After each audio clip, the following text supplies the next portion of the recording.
Do you ever get physically attacked by demons? There's one thing I'll say. I've never felt so protected in my life than being in the will of God and serving him and being anointed.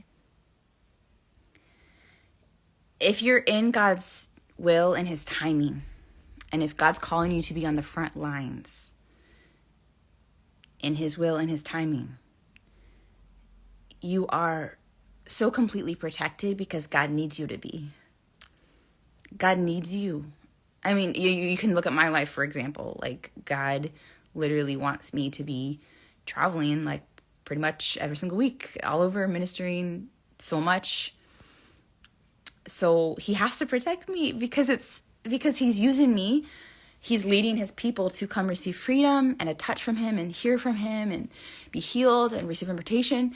You know, it's his work. His work is so important. So, and it really makes me feel at peace too. Like I never worry. I never worry about my safety from physical to spiritual. I don't worry about it because just being in God's will is just the safest place to be. You know that you're in God's hands, and you know that when you're doing his work, I know it's really important to God. I know I'm important to God, and I know that his work's really important. So I know it's just like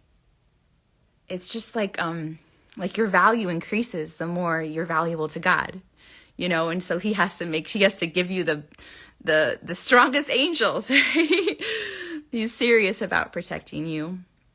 So, yeah. So anyways, do I ever get physically attacked by demons? I would say ever since like serving God in this high level and since the revival has broken out, I remember there was a time where I got a cold and I lost my voice. It was like a year ago. Actually, it was like almost exactly a year ago, but in November, I believe it was early November, I think. Yeah, end of October, early November, I think. And there was actually one Sunday service where I ministered like this and I cast out demons like this. And in the moment, of course, you're like, oh my gosh, like I can't believe that. Like, why don't I have a voice? And what? How can this be? You know, but after I went through that, I realized that this was a moment that God was using to strengthen me, to strengthen my faith, to also test me. You know, well, he'll use different scenarios to test your obedience to him, your sacrifice to him, like obeying him when it's hard, obeying him when there's a sacrifice.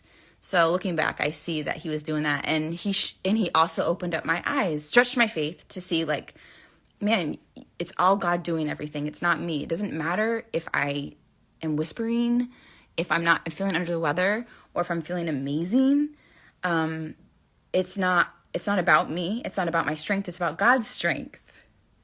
So scenarios like that, like, really help me. If a different time, let's say I feel like really tired or something, you know, because we're human. So sometimes that happens. Sometimes we do feel tired. Sometimes we're unable to get the proper sleep that we should, or, you know, but you have to minister anyways. But when God takes you through these experiences, then I get to that place where I don't even question anymore. I know for sure God's got me. I know for sure he's going to move. It doesn't matter how I feel. He's going to move. It's not about me. It's him. It's all him. So anyways, like that definitely was like a spiritual attack on me that God allowed me to just go through that. But besides that, I can't even think of anything. Like I feel protected. I feel physically protected, like, more than ever in my life.